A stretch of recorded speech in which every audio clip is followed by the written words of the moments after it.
There's this beauty in work in what we do. At least there should be. This building is about providing the armature and the foundation for people to do high quality work. So after dreaming this and building this for 6+ years, it is really great to see this open.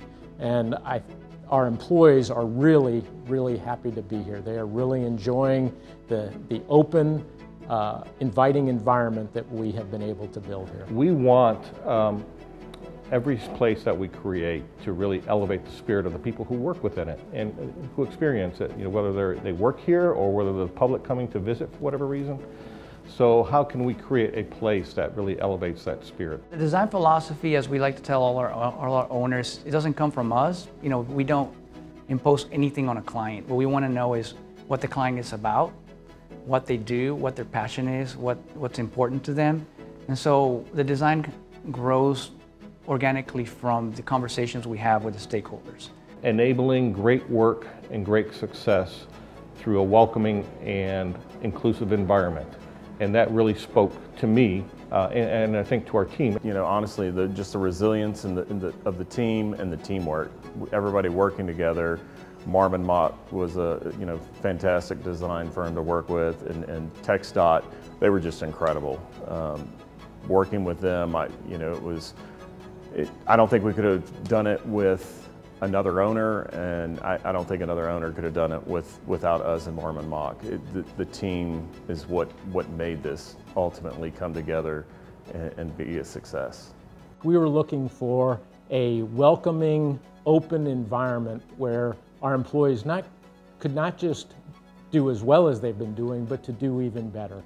And this campus has certainly met those objectives. It's a place where our employees come to, they enjoy coming, it's safe, it's open, and they feel that they can work better with their fellow employees and provide better customer service both to TxDOT and to the people of Texas.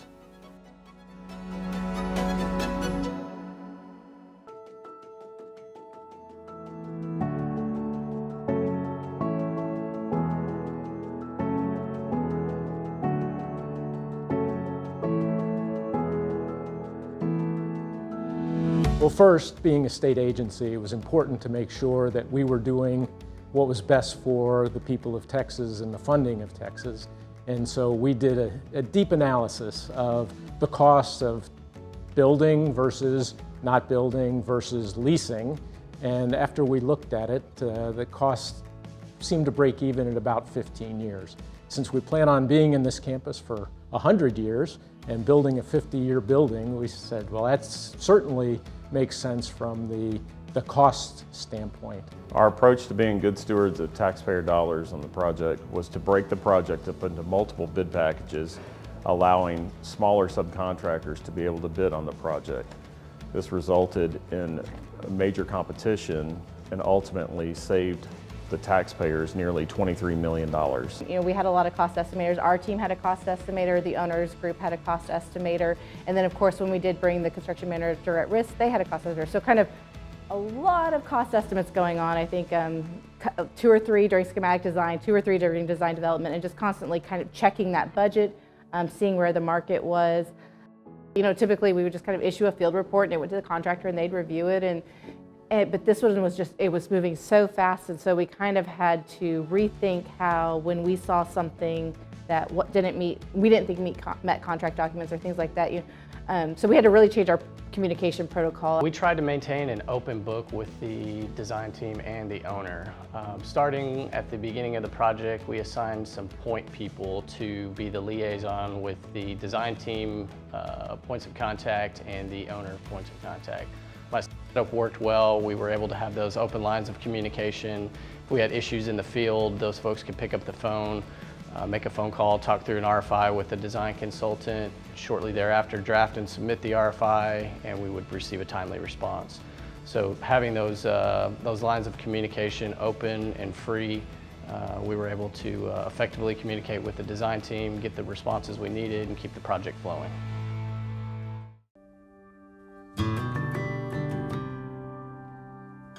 TxDOT provides a safe, reliable, and integrated transportation system across the state. So it's highways, it's waterways, it's local airports, and it's even helping with public transportation in our rural areas.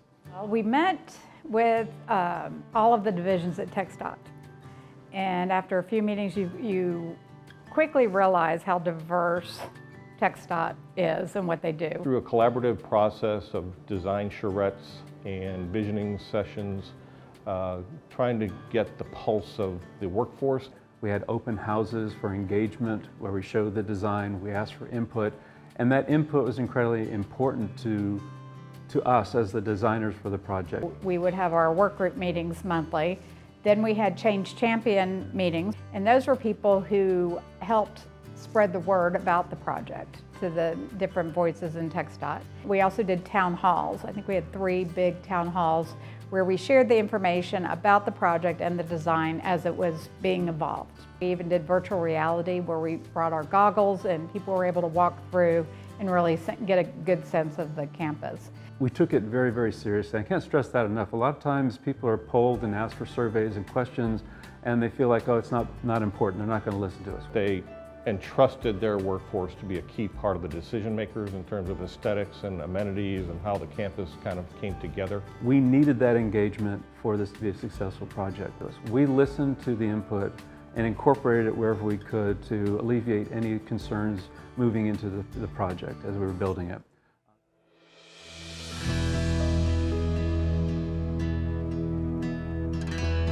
One of the things where I think the project team was really successful was in the placement of the elements of the campus on the site. There's a large drainage that runs through the middle of the site, and we were able to retain that as a wooded area where people can walk, but then on the edges are the buildings, which are perfectly nestled into the terrain that we have. It's not too ostentatious. It seems to fit in just perfectly. So on this project, sustainability really starts with the placement of buildings, right? I think the first thing that you need to do is where buildings are going to go, because that's going to have the most impact on the overall performance of the building. So the way we situated the office building facing north and south because of its long axis, that's where it begins. We really wanted the design of the campus and the placement of the buildings to create an interior place that would be focused on the workforce. And so this kind of long, linear, somewhat trapezoidal shaped site with a creek bisecting it, while it presented a lot of challenges, it presented a lot of opportunities as well. They looked at opening up the center of the property and making it a park. By pushing the buildings to the exterior of the property and opening up this green space and making that creek area, which was a very difficult, rough area to address, something that over time will become a central focal point for the campus and helps engagement of the walking trails and areas around within the campus. That integration of the landscape, the siting of the building on the land, and the way it just feels as you come into it, the entry to the whole facility, really works out nicely. And I think for the long term, and this is a building for the long term, this is a building for the next 100 years. It's not a short-term investment, it's a long-term investment for TxDOT, and it needs to stand the test of time. And part of that is the integration of the building with the land and the environment that it resides within.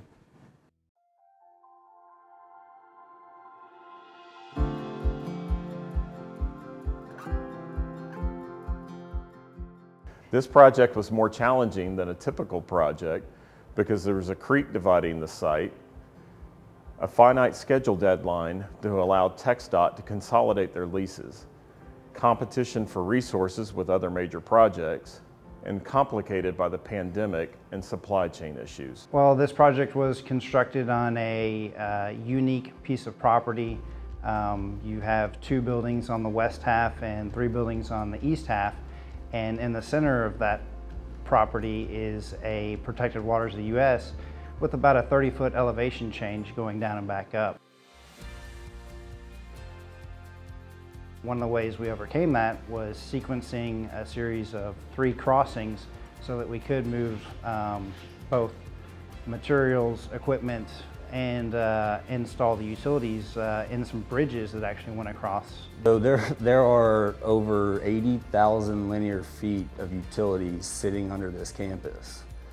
We decided to use BIM 3D modeling to coordinate all utilities across campus to help us define sequence and order they had to go in, because again, with grade changes, stuff has to get stacked on top of each other. One of the strategies we used to overcome some of the supply chain issues we battled over the life of the project was alternate materials.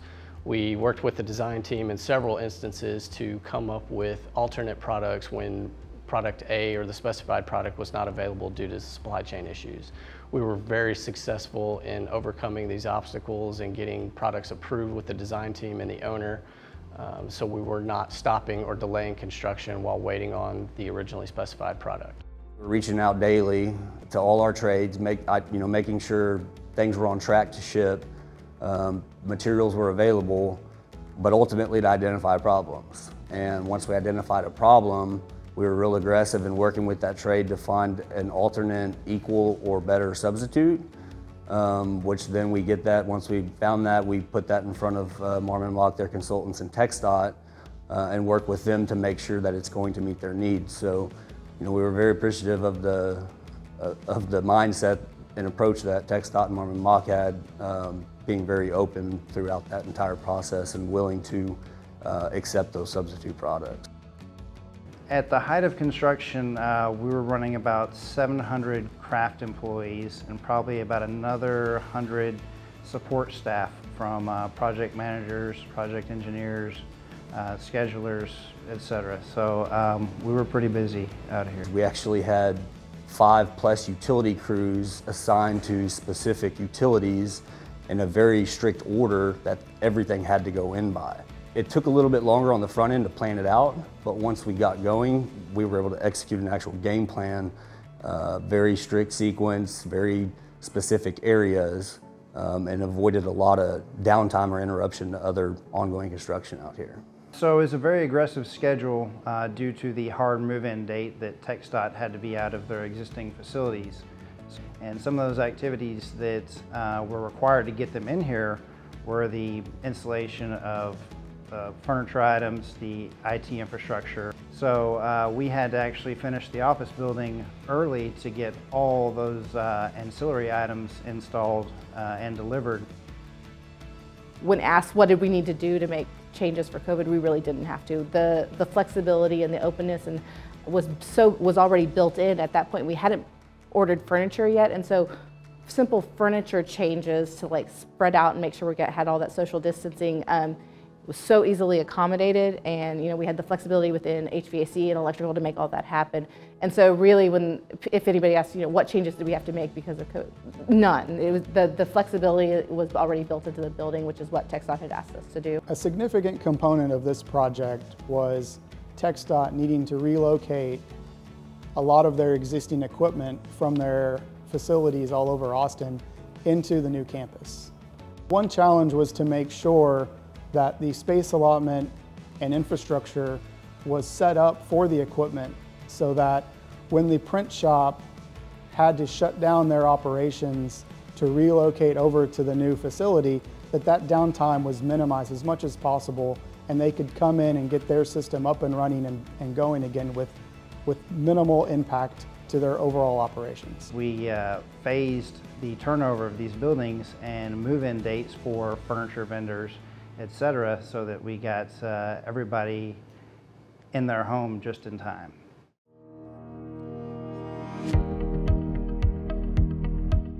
TxDOT's mission is connecting you with Texas. So with that, we came up with the theme, Road Trip Across Texas. And an example of that is on the exterior of the building where you first come in and you see those iconic columns in the front of the building. Those represent columns holding up highway overpasses. The other thing that you'll see throughout is that in the perforated metal panels on the east side of the building, on the frit on the glass, on the railings, and on some ceilings, you'll see the perforated pattern that was used there. And that also kind of makes reference to the grills of semi-trucks that are on the highway, and also exhaust fans that are there. Each floor represents a different area of Texas, and within that floor, the conference rooms are named for prominent things within that region of Texas. We had an amazing resource, our Texas Highway magazine, and all the photographs and graphics that over the years have been produced. And we've been able to place those throughout the building and use them as ways to help people navigate through the building. We have historic photos from TxDOT and the work that they've done for the last 100 years. The terrazzo on the stairs, so that was designed to be a road with a yellow stripe in the middle, and again that was intentional for the road trip, and bringing in graphics with that, with different maps that we had the same colorization and tied that in. The star in the lobby is made of Texas pecan and walnut. So again, the Texas tree, the Texas state tree was brought in. Anywhere we could tie that road trip across Texas, we did. So you see the star on one plane vertically in front of you, and then as you look down, you see that star pattern on the floor. And then from that star pattern, these lines start to branch out from it throughout the campus. That motif is translated in various materials and forms throughout the building. Even the abstract pattern on the floor that's here is based upon a star pattern. That's repeated at each of the entry locations. So the visitor entrance has a star feature, and on the employee entrance we have 2 star features there as well. Once again, the terrazzo on the floor, but reflected directly above it is a Texas Star light feature. On the parking garage, all those perforated panels and the pattern is not just a random pattern that's on that facade. It's really based on a musical theme, and it's deep in the heart of Texas. So that's kind of expressed there on the exterior of the building. That theme of a road trip across Texas helped us organize the various floors and the various buildings as well, not leaving out the warehouse and our materials laboratory. They have the same color coding concept associated with it. We focus in on those moments, those areas of the building where the design is going to make the most impact. Really wanted to make it as flexible as possible so that they can shift and grow and live in this building. What we did do is demountable walls for all the offices and huddle rooms. The offices and huddle rooms are the same size, so they're interchangeable, so you're really not coming in tearing out a wall because somebody's moving into an office or you need to repurpose something. It should be a furniture move. And we did the same thing with furniture. Nothing is tied together. Somebody can easily roll their desk over if they're left-handed, right-handed. If they just don't like the way it's set up, there's really nothing fixed that says, I can't work this way. So we're trying to take away a lot of the headaches from the facility managers or people trying to maintain it. I think that this building and this campus have exceeded our expectations and our wants. We did extensive study beforehand, but could not have imagined that it was going to turn out this well. At the ribbon cutting, hearing some of the work group members that had been there from day one, and they sat in on our visioning sessions and they all voted on what they liked and what they didn't like. And I think Stephen Stewart was the one who said, he's like, it's better than I could have ever imagined. And honestly, it's the tour of Texas. I just think it is so cool to go in there. I'm a native Texan, and to see, the Padre Island room or the, Matagorda, and of course Willie, it's just awesome. I mean, it truly gets me excited and very, very proud of the project. Our ideas of the vision for it, how we could see the campus laying out and then creating these special spaces for the workforce. And as well, even on the front side, I think the public spaces for the public coming to visit the project, I think is a really nice, our landscape architect did a great job. Got really excited about when, when we were doing construction. I waited for the big star in the lobby. So that really turned out well, and I know that the group, the woodworkers that did that were very proud of it as well. My top favorite element here is the iconic columns in the front of the building. I think they make a statement. I think it's going to be remembered and appreciated by a lot of people, not only that drive by the building, but also the people that use the building. or the visitors that come into the building. I think it'll have a good, impact on those folks. It was so exciting to see the TxDOT employees coming into the building, to see the TxDOT employees making the building their own, to utilizing the conferencing spaces. Like I said, in our previous facilities, we did not have those meeting spaces. And this building's about collaboration. And so to have the employees come into the building that they were a part of, they very much were, like I mentioned, part of the design process. The development of this campus was really a team effort. It was between the designer, the department as the owners, and certainly our construction team. And throughout the process, even with the challenges of COVID, there was teamwork, there was communication. We were able to deliver the project on time and on budget. Just a wonderful, wonderful working environment between all of the people involved in the project.